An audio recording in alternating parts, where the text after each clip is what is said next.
Assalamu alaikum. Welcome to Islamic Economic Series. Today, we're diving into a really critical and frankly, a seriously overlooked area in contemporary Islamic economic thought, and that's the informal economy. We're going to explore why ignoring this huge sector isn't just some academic oversight, but a fundamental challenge to the very goals we have for an Islamic economic system. Your scholars have been pointing us out. By focusing almost exclusively on the formal sectors, the state, the regulated market, we really risk building an economic system that has a massive blind spot. And this limitation, it leads to a really myopic approach, one that can't fully grasp or solve the real-world economic problems that a massive portion of the population faces every single day. So the question we have to ask is, what exactly are we missing here? What is the true scale of this invisible giant? Okay, so let's get into it. To really appreciate the scale of what's being left out, we first need to look at the entire economic landscape. The total economy is so much more than just the formal regulated parts. As you can see here, it's split into both formal and informal domains. And the thing is, the informal economy isn't some separate, isolated thing. It's this pervasive force that's woven into almost every aspect of economic life, from private firms to households to community interactions. And its economic weight, it's absolutely staggering. In a lot of low-income nations, the informal economy is estimated to generate up to 40% of the gross national product. Just think about that. That is a massive chunk of economic life that our current models just often completely ignore. So when we say informal, what do we actually mean? The term gets misunderstood a lot, and it's often, confusingly lumped together with purely criminal activities. But the reality is so much more nuanced than that. So at its core, the informal economy covers activities that are basically operating outside the direct control or observation of the state. And this includes a huge spectrum of work, everything from a street vendor to a home-based business. This framework from Feige is actually brilliant for seeing the different shades here. So you have the illegal economy. That's stuff that's clearly prohibited. The unreported and unrecorded economies are about avoiding taxes and statistics. But the informal economy in its purest sense involves totally legitimate activities that just bypass the formal structures of contracts and social security. And this is the crucial point. Much of this is not haram. It's legitimate Shariah-compliant work that people are doing just to survive. Let's shift gears and look at the human dimension of all this. Because this isn't just about abstract numbers, it's about people. It's about their livelihoods.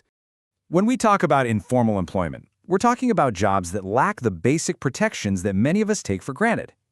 We mean work without formal contracts, without any access to social security or benefits, and with very, very little job security. And this is exactly why this topic is an ethical imperative for us. This sector is often the only lifeline for society's most deprived groups. So addressing their vulnerability is a direct application of the principle of adl, socioeconomic justice. To ignore the reality of these workers, especially when their rights are so often neglected in Muslim-majority countries, is frankly a failure in our duty to protect the vulnerable. Okay, so that begs the question, right? Why does such a massive informal economy even exist in the first place? Let's break down some of the key drivers that the literature points to. Well, first up, government policies play a huge role. Things like high tax burdens, excessive regulation, corruption, and just insane levels of bureaucracy can create really strong incentives for people and small businesses to operate outside the formal system. It just becomes too expensive or too complicated to be official. Second, and this is probably the most important one, is poverty. For countless people, working in the informal economy isn't some strategic choice to avoid taxes. It's a matter of survival. When formal jobs just aren't there, poverty forces people into self-employment just to earn a basic income. Demographic factors are also really critical. In a lot of different contexts, you see women and those with lower levels of formal education being disproportionately represented in the informal sector.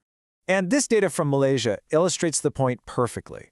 If you look at gender, while male participation is a bit higher, female employment is substantial, and it actually grew quite a bit between 2012 and 2013.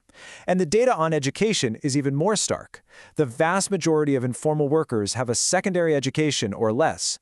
A tiny fraction hold university degrees. This just highlights the sector's role as an employer for those with fewer formal qualifications. Now, beyond these socioeconomic factors, there's another determinant that often gets overlooked in conventional analysis, and that's religiosity. This connects back to that nonprofit or third sector part of the economy we mentioned earlier. What we see is that higher levels of religiosity often correlate with informal activities like charitable giving and volunteering. For instance, data from the World Giving Index in Malaysia showed a pretty big jump in volunteering time in 2013. These informal, non-monetary contributions, they're a vital part of the social fabric and a key, often unmeasured component of what makes an Islamic economic system function. So, where does all of this leave us? Well, the path forward is pretty clear. This is a major call to action for researchers and thinkers in Islamic economics. And this is a genuine opportunity, seriously. Instead of always playing catch-up and borrowing frameworks from conventional economics, the informal economy is an area where Islamic economics can actually lead, developing original insights that are grounded in its own ethical principles. So what's the research agenda look like? Well, first we need to establish comprehensive data sets just to see the full picture. Then, we have to actively incorporate this reality into the very foundation as we rethink the Islamic economic system. This means conducting deep studies on the real-world impact of informality on well-being, and from there, formulating policies that are truly inclusive, policies designed not to punish, but to protect and empower these vulnerable workers. This isn't just about filling a gap in the literature. It's about reorienting the entire discipline towards justice. And that really leaves us with the final, challenging question. How do we shift the paradigm? How can Islamic economics truly live up to its promise of being a holistic system that serves all of humanity, not just those who happen to be operating in the formal, regulated parts of the economy? See you in the next one. Subscribe, like, and comment.